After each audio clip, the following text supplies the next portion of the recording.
오늘 수요일에 나오신 여러분들을 주님의 이름으로 환영하고 축복합니다.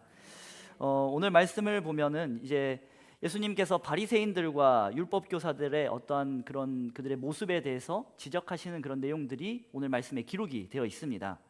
이런 바리새인들과 율법 교사들은 이 앞선 예수님께서 말씀하신 것처럼 등불의 비유에서 말한 빛으로 채워진 자들이 아닌 어떻게 보면 어둠으로 가득 찬 자들이 바리새인들과 율법 교사들입니다. 바리새인들은 종교적인 예법을 매우 중요시하던 사람들이었습니다.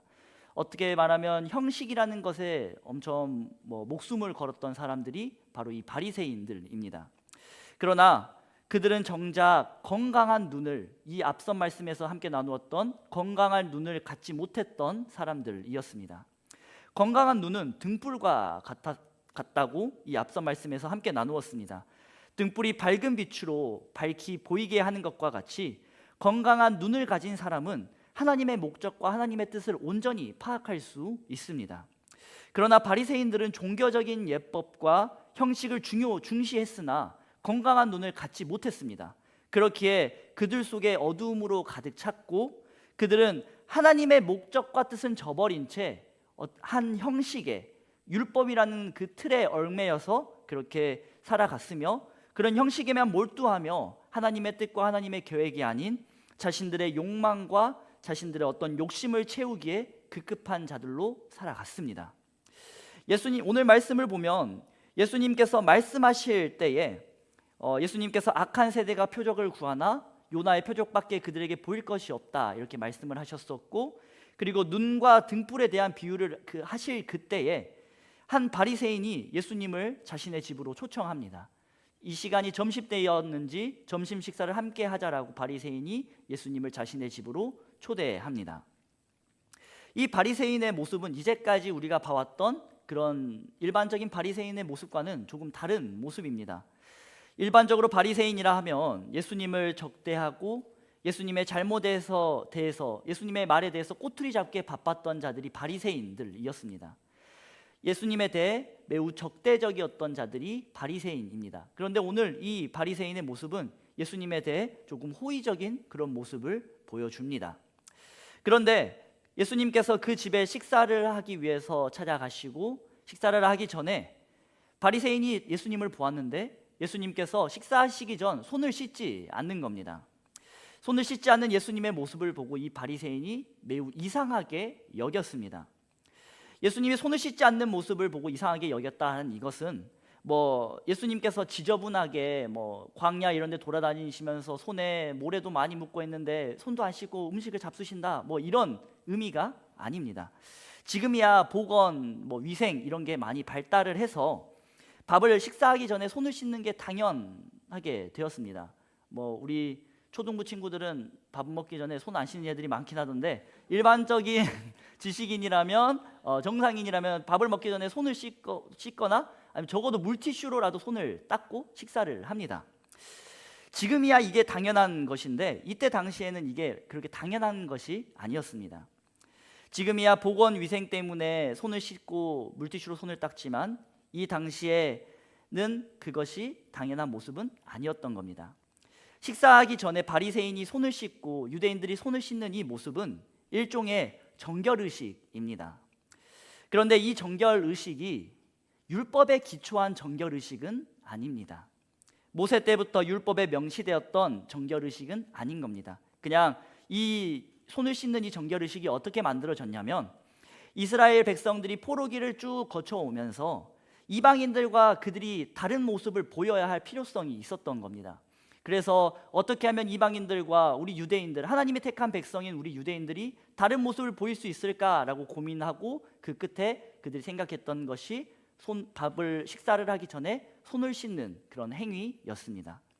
그래서 이들이 이런 손을 씻는 행위를 통해서 신앙적으로 우리가 깨끗하게 살아보자라는 어떠한 그런 다짐이나 그런 결단 같은 것도 할 수 있었을 것이고, 그리고 이런 손을 씻는 모습을 통해서 우리는 이방인들과 다르다, 하나님의 백성인 우리는 이방인들과는 다르다라는 그런 모습을 보여주는 하나의 행위였습니다. 그렇기에 이러한 모습을 통해서 유대 공동체 가운데 그들이 거룩이라는 정체성을 이 손을 씻는 정결 의식을 통해서 그들은 지켜가려고 노력했던 겁니다. 그렇게 이 손을 씻는 정결 의식이 그 의도부터, 그 시작부터 나쁜 행동은 아니었습니다. 그런데 오늘 말씀을 보면 이러한 손을 씻는 정결 의식을 통해서 유대인들이 자신들과 이방인의 그런 구분된 모습을 이제 하나의 구분점으로 삼고 기준으로 삼았는데, 예수님께서 식사를 하시는데 손을 씻지 않는 겁니다. 유대인들이라면 당연히 그들의 정결 의식에 따라서 식사를 하기 전에 손을 씻는 게 당연한데, 예수님께서 손을 씻지 않고 식사 자리에 참여하시기 위해 모인 것입니다. 그들의 정결 의식에 따르면 이런 예수님의 모습은 이상하게 여겨질 뿐만이 아니라 그 집에 초청한 그 주인이 매우 불쾌하게 여겨도 이상하지 않을 그러한 모습입니다. 집안과 그 식사 자리를 부정하게 만드는 그런 모습이고, 그런 기본적인 예법을 예수님이 지키지 않음에 대해서 모인 사람들은 당연히 예수님 정도의 지식인이 이런 예법도 지키지 않는다고 그렇게 이상하게 예수님을 쳐다보았을 것입니다. 그러나 예수님이 이렇게 몰상식하게 행동하신 것은 예수님이 그러한 예법을 모르기 때문이 아니었습니다. 그들에게 어떠한 것을, 무언가를 말씀하시고자 하였기 때문에 예수님이 이러한 행동을 취한 것이었습니다. 그것이 39절에서부터 기록되어 있습니다. 예수님께서 바리새인의 그러한 생각을 아시고 말씀하기 시작하십니다. 39절 말씀을 보면 예수님이 그 시작을 볼 때 너희 바리새인이라고 이야기를 하십니다. 즉 그곳에 모인 사람들에게만 말씀하시는 것이 아니라 일반적인 모든 바리새인들을 향해서 예수님께서 이야기하시는 겁니다. 바리새인들이라는 그런 무리에 대해서 예수님께서 한 메시지를 전하시는 겁니다. 39절 말씀을 보면 예수님이 그렇게 전합니다. 잔과 대접의 겉은 깨끗이 하나 너희 속에는 탐욕과 악독이 가득하도다. 예수님께서 그들을 향해서 그런 쓴소리를 내뱉으십니다. 예수님께서 바리새인들을 향해서 그들이 겉으로는 깨끗한 척하지만 그 속에는 욕심과 악한 것들이 가득하다라고 그들을 향해 비난하시는 겁니다. 여기서 예수님께서 말씀하시는 욕심과 악함은 앞서서 예수님께서 말씀하신 악한 세대 혹은 나쁜 눈과 같은 의미로 사용이 되는 것입니다. 하나님의 말씀을 향한 좋지 못한 태도를 일관적으로 표현하는 그런 의미입니다. 쫓아야 할 것을 쫓지 못하고 행해야 할 것을 행하지 않고 바라봐야 할 것을 바라보지 않는 그들의 모습에 대해서 예수님께서 말씀하고 계시는 겁니다. 그들은 예수 그리스도를 통해서 하나님께서 행하신 그 일들에 대해서 인정하지 않았습니다. 예수 그리스도를 통해서 선포되는 하나님의 말씀에 그들은 순종하지 않았습니다. 그들이 원하는 것을 그들은 쫓았고, 그들이 행하고 싶은 대로 그들은 행했고, 그들이 바라보고자 하는 그것들만 그들은 바라보았습니다. 하나님께서 그들에게 보여주시고 인정케 하시고 순종케 하시는 그것들에 대해서 그들은 관심을 두지 않았습니다. 바리새인은 그릇을 깨끗이 하고 자신의 손을 깨끗이 씻는 그런 정결의식은 중요하게 여기고 잘 지켜 행했으나, 그러나 본질적인 것을 그들은 놓치며 살아갔던 것입니다. 어쩌면 놓친 것이 아니라 그들은 본질을 보길 원치 않아했습니다. 그들 가운데 어두움이 가득하여 본질을 보지 못했고 하나님의 마음이 향해 있는 것을 보기를 그들은 거부했습니다.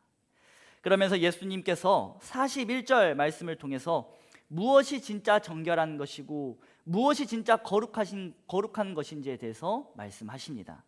그러면서 41절 말씀을 보면 그 안에 있는 것으로 구제하라, 이렇게 예수님께서 그들에게 말씀하십니다.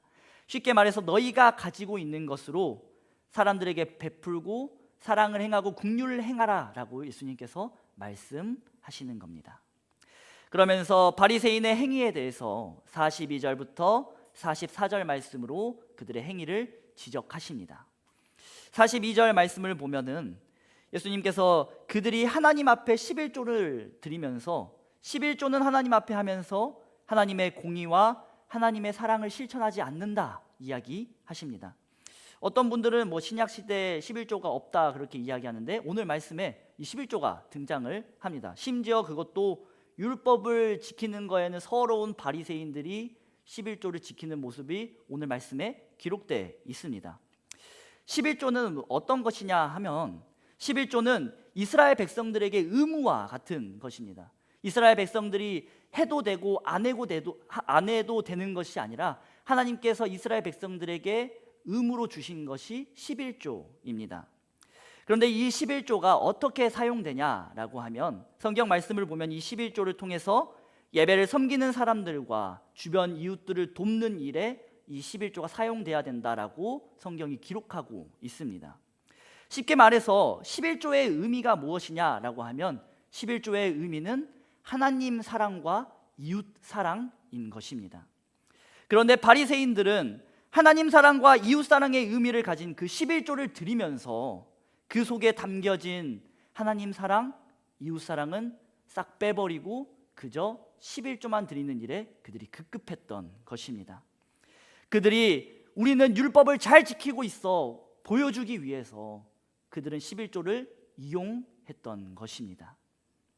그러면서 43절 말씀에 이어서 예수님께서 바리새인들에 대해서 지적하십니다.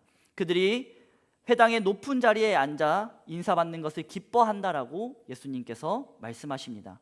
그만큼 그들이 사람들의 대중들의 인정과 관심, 인기를 그렇게 즐겼다라는 것을 우리가 이 말씀을 통해서 알 수 있습니다. 더 많은 인정을 얻기 위해서 회당의 높은 자리를 그들이 찾았고 더 많은 관심을 얻기 위해서 사람들이 많이 모이는 시장으로 이 바리새인들이 향했다라고 예수님께서 말씀하고 계십니다. 그들의 시선이 언제나 사람들을 향해 있었던 것입니다.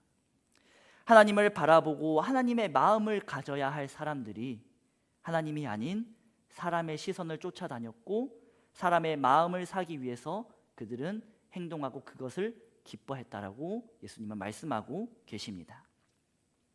그리고 세 번째로 예수님께서 44절 말씀을 통해서 바리새인들에 대해서 세 번째로 지적하십니다. 44절 말씀을 우리가 보면은 우리 한번 44절 말씀 다 함께 한번 읽어보도록 하겠습니다. 44절 말씀 시작.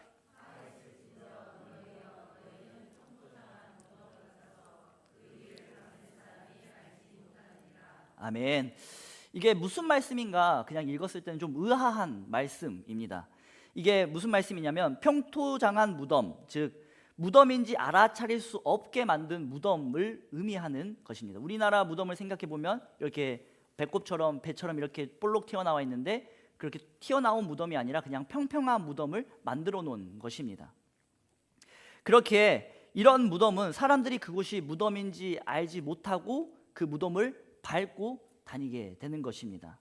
무슨 말인가 하면 무덤을 밟는다는 것은 유대인들에게 있어서 부정한 것을 만지는 것과 같은 행위입니다.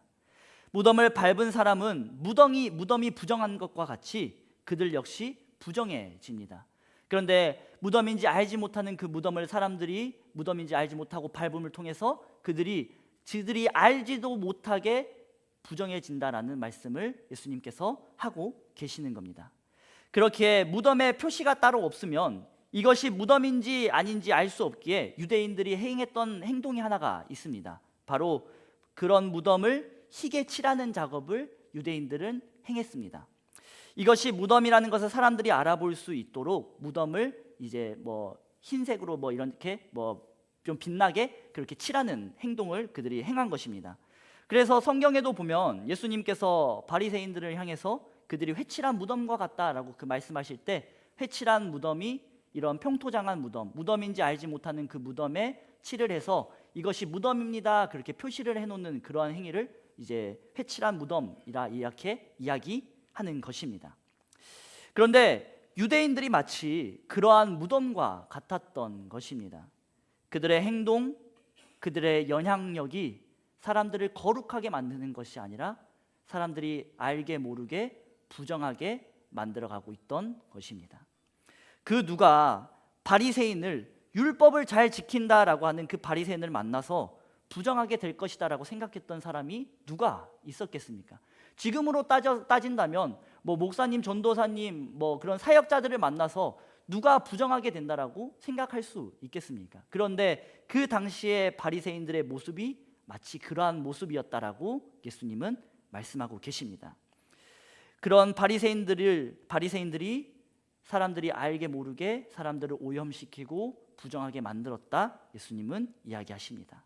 잘못된 가르침으로, 잘못된 삶의 모습으로 그 사람들이 보고 배우게 하고, 그리고 그들 역시 똑같이 바리새인들과 똑같이 잘못된 삶, 잘못된 생각, 잘못된 행동을 하며 살아가게 만들었다고 예수님은 바리새인들을 향해 지적하십니다.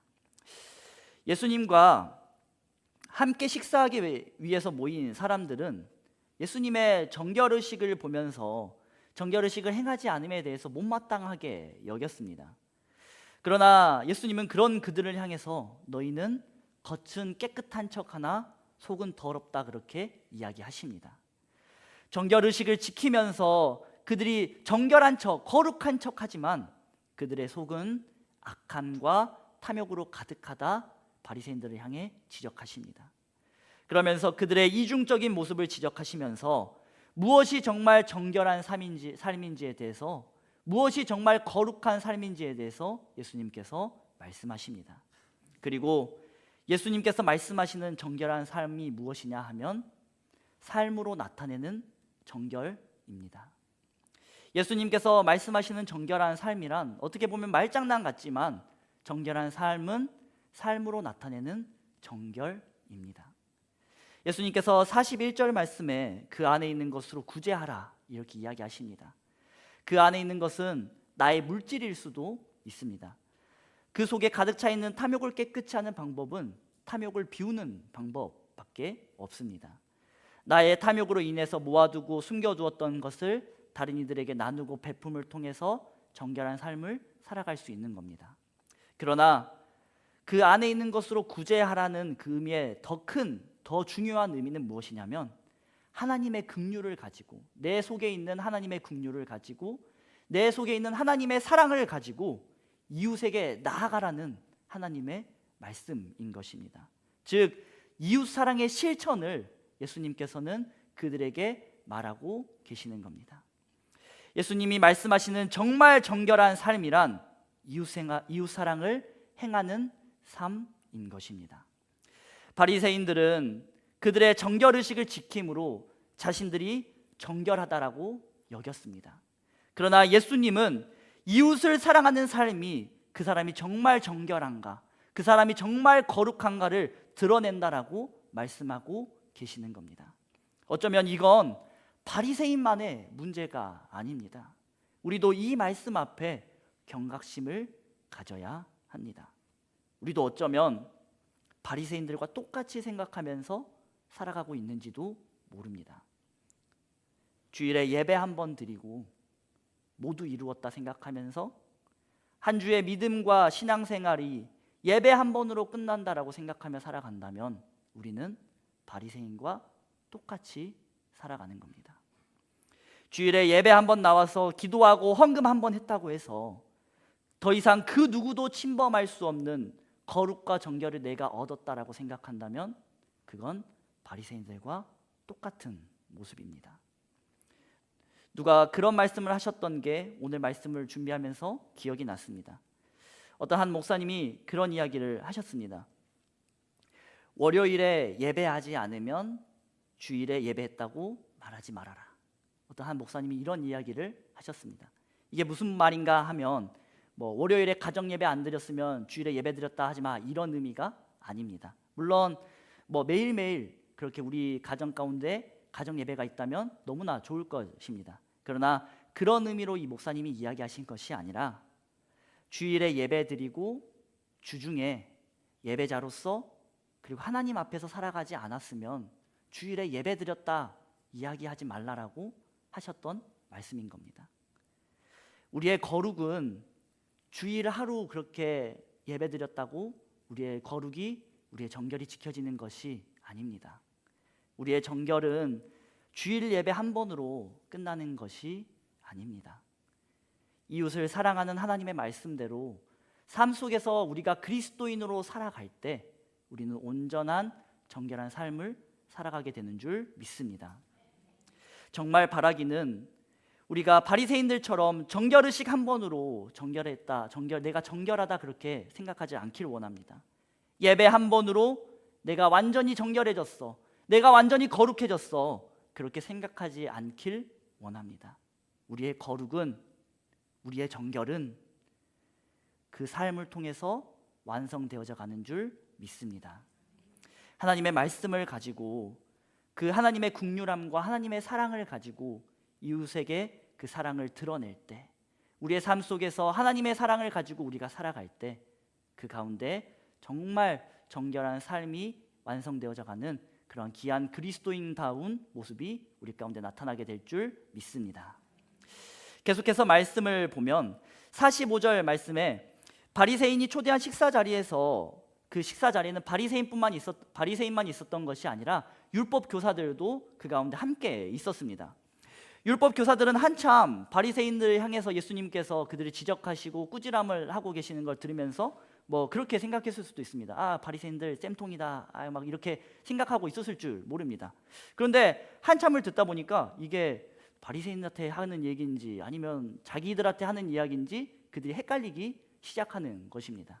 그래서 한 율법 교사가 예수님의 이야기를 듣다가 예수님에게 이제 따지기 시작하는 겁니다. 예수님께서 그렇게 이야기하시면 바리새인만 아니라 우리 율법 교사도 같이 모욕하는 일이 되는 겁니다. 그렇게 예수님을 향해서 따지는 것입니다. 그런 그들에게 예수님은 너희들이 잘 해석했다, 잘 이해했다라고 그렇게 말씀하시면서 이제 46절에서 52절 말씀으로 이번엔 율법 교사들에게 세 가지에 대해서 지적하시며 그들에게 화를 선포하십니다. 46절 말씀을 보면은 예수님께서 율법 교사들은 지기 어려운 짐을 사람들에게 지게 하면서 자신들은 그 무거운 짐에 대해서 손가락 하나 대지 않으려고 한다라고 그렇게 말씀하십니다. 율법 교사들은 모세의 율법에 대해서, 그리고 하나님께서 이스라엘 백성들에게 주신 그 율법에 대해서 처음에는 그들도 그 처음에 순수한 마음을 가지고는 어떻게 하면 하나님의 율법을 더 잘 지킬 수 있을까, 더 명확하게 지킬 수 있고 우리가 그 삶에서 하나님의 율법을 지키면서 살아갈 수 있을까라는 그 마음을 가지고 율법을 연구했던 사람들입니다. 그러면서 율법에 대해서 더 자세하게 보게 되고 율법에 대해서 더 세분화하기 시작한 것입니다. 율법 교사인 자신들이 하나님의 율법의 그 참된 의미를 깨닫고 그것들을 백성들에게 가르쳐야 했는데 그들은 처음에 그런 마음은 다 온데간데 없어져 버리고 율법을 가지고 사람들을 지적하며 그 율법 세분화한 명확하게 나눈 그 율법들을 가지고 사람들에게 짐을 지게 하기 시작한 것입니다. 그들은 율법을 쪼개고 세분화하고 더 엄격하게 만들면서 오히려 율법의 참된 의미는 퇴색시키면서 사람들에게 족쇄를 채우고 멍에를 지게 만든 것입니다.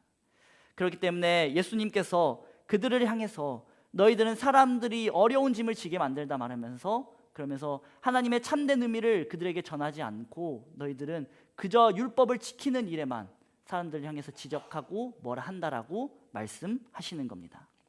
그리고 47절 말씀을 보면 예수님께서 이번에는 그 율법 교사들을 향해서 그들이 선지자들의 무덤을 만든다라고 그렇게 지적하십니다. 하나님께서 구약 시대에 많은 선지자들을 보내셨습니다. 그러나 하나님의 메시지를 전한 선지자들을 사람들이 박해하고 핍박하고 죽이는 일들이 그들 가운데 벌어집니다. 그런데 그런 일들을 행했던 사람들은 이방인이 아니라 유대인이었고 이스라엘 사람들이었습니다.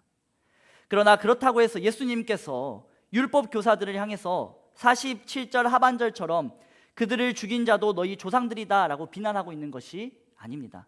그런 의미로, 그런 조상들이 이스라엘 사람들이다 라는 의미로 예수님께서 말씀하셨다면 예수님 자신도 그런 비난에 피할 수가 없을 것입니다.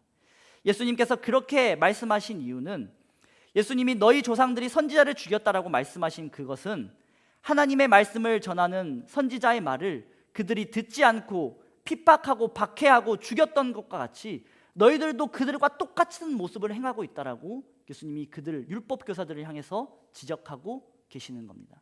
그러면서 그들과 똑같은 모습을 보이는 너희들이 바로 너희들에게 그들이 조상들이다라고 이야기하고 계시는 겁니다. 구약 시대에 하나님의 말씀을 전한 선지자들을 죽인 조상들이 지금 이 시대에 하나님의 말씀을 받아들이지 않는 너희의 조상이다 이야기하고 계시는 겁니다. 그리고 이는 예수님이 당시의 율법 교사들에게만 하시는 말씀은 아닐 것입니다. 지금 우리에게도 동일하게 적용되는 말씀일 겁니다. 비록 우리는 유대인은 아니지만 우리 역시 하나님의 말씀을 거부하고 내가 원치 않는 말씀이라고 그 말씀을 받아들이지 않고 듣기 싫은, 행하기 싫은 말씀이라고 그 말씀 앞에 순종하지 않는다면 오늘날 우리에게 예수님은 동일하게 너 역시 하나님의 말씀을 전하던 선지자들의 무덤을 세우는 자들이다 우리에게 말씀하실 겁니다. 그러면서 세 번째로 52절 말씀을 보면 예수님께서 세 번째 지적하십니다. 그러면서 율법 교사들은 지식의 열쇠를 갖고서는 자신들도 들어가지 않고 들어가려고 하는 사람들도 가로막는다 이야기하십니다. 하나님께서 율법 교사들에게 지식의 열쇠를 주셨습니다. 지식의 열쇠라고 하니까 이게 천국 가는 열쇠다 이렇게 우리가 생각해서는 안 됩니다. 전혀 다른 이야기입니다. 여기서 사용된 지식이라는 말이 누가복음 1장 77절에 동일하게 사용됩니다. 그 누가복음 1장 77절 말씀이 어떤 말씀이냐면 주의 백성에게 그 죄 사함으로 말미암는 구원을 알게 하리니. 여기서 죄 사함으로 말미암는 구원에 대한 지식, 이 지식이 바로 오늘 말씀과 동일한 지식의 열쇠할 때 지식의 단어입니다. 회개하고 다시금 하나님에게 돌아오길 바라는 그 하나님의 마음을 깨달을 수 있는 기회를 율법 교사들에게 먼저 하나님께서 주셨습니다. 하나님께서 율법을 통해서 끊임없이 말씀하셨던 자신의 그 사랑을 율법 교사들은 그만큼 율법에 대해서 남들보다 많이 보고 많이 공부하고 연구하고 묵상하니 다른 사람들보다 먼저 그 사랑을 깨달을 수 있는 기회를 그들이 얻게 된 것입니다. 그러나 그들은 그런 하나님의 사랑에는 관심이 없었습니다. 본질적이고 필수적인 율법이 성경이 정말 말하고자 하는 것에는 관심을 두지 않고 비본질적인 것에 율법 교사들은 관심을 두기 시작합니다. 그리고 그 비본질적인 것을 통해서 자신들의 기득권, 자신들의 전문가로서의 지위와 명성을 높이기 원했던 것입니다. 예수님이 오늘 말씀을 통해서 바리새인들과 율법 교사들에게 행하신 그 말씀들은 하나하나 우리에게 정말 많은 생각을 하게 만드는 그런 말씀들입니다. 그 말씀들 가운데 우리가 특별히 52절 말씀을 마지막으로 함께 나누고 말씀을 모두 마쳤으면 좋겠습니다. 52절 말씀을 보면 율법 교사들은 어떻게 보면 먼저 된 자들입니다. 먼저 하나님의 마음에 대해서 알 수 있는 기회를 받은 자들입니다. 하나님의 사랑에 대해서 먼저 알 수 있는 기회를 얻은 자들입니다. 하나님께서 그들에게 다른 사람들보다 더 뛰어난 머리를 주시고 율법을 이해할 수 있는 지식을 그들에게 주셨기에 회개하고 하나님께 돌아오기를 바라는 그 하나님의 마음을 가장 먼저 이해할 수 있었던 사람들이 바로 율법 교사들입니다. 그러나 그들은 그런 하나님의 마음보다 자신들이 더 중요했던 겁니다. 하나님의 사랑보다 자신들의 안위가 더 중요했고, 그러면서 자신들뿐 아니라 다른 사람들이 하나님의 마음과 하나님의 사랑을 아는 것을 방해하고 가로막은 것입니다. 그들이 지식의 열쇠를 갖고 있을 수 있었던 이유는, 하나님께서 그러한 특별한 기회를 그들에게 주신 이유는, 하나님의 계획과 뜻을 그들이 먼저 알 수 있게 하신 그 이유는 전적인 하나님의 은혜입니다. 그들에게 똑똑한 머리를 주신 것도 하나님의 은혜이고, 그들이 하나님의 율법을 이해하고 깨닫게 하신 것도 하나님의 은혜입니다. 우리에게도 하나님께서 각자 우리에게 주신 은혜가 다 있는 줄 믿습니다. 누군가에게는 율법 교사들처럼 똑똑한 머리를 주셨을 수도 있습니다. 누군가에게는 하나님을 찬양하는 아름다운 목소리를 주셨을 수도 있습니다.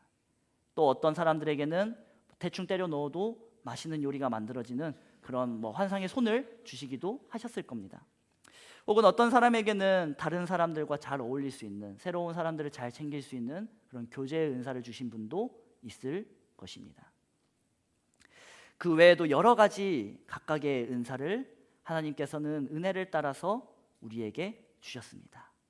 왜 그것을 주셨냐? 교회를 세워나가기 위해서. 하나님의 마음과 하나님의 뜻을 알아 하나님이 기뻐하시는 교회를 세우기 위해 하나님은 그러한 은사들을 우리에게 주셨습니다. 그러면서 우리가 은사에 대해서 정말 중요하게 하나님 앞에 물어야 할 질문이 하나가 있습니다. 우리는 일반적으로 가장 많이 하나님께 물을 때 하나님 나에게 어떤 은사를 주셨어요? 라고 우리는 많이 묻습니다. 그런데 그 질문보다 더 중요한 것은 뭐냐면 내게 주신 은사를 하나님 나는 어떻게 사용하고 있나요? 라고 우리는 하나님 앞에 물을 수 있어야 합니다. 은사가 조금 없어 보이고 부족하고 그래도 상관없습니다. 오히려 교회를 무너뜨리고 어지럽히고 하나님의 마음을 가로막는 건 없어 보이는 은사를 가진 사람이 아니라 혹은 은사가 없는 사람이 아닌 뛰어난 은사를 가진 사람이 오히려 교회를 더 어지럽게 만듭니다. 마치 율법 교사들처럼. 그렇게 우리는 하나님께 물어야 합니다. 정말 하나님을 사랑한다면 하나님의 마음을 우리는 물을 수 있어야 합니다. 내가 하나님이 원하시는 대로, 내가 하나님이 기뻐하시는 대로 내게 주신 은사를 내가 사용하고 있습니까? 우리는 하나님께 물을 수 있어야 합니다. 혹여나 내가 내 은사를 나 자랑하는 일에 혹은 내 속에 있는 어떠한 욕심이나 좋지 못한 마음으로 다른 사람들이 하나님께 나아가는 일을 가로막고 있지는 않은지 우리는 우리 스스로를 돌아볼 수 있어야 합니다.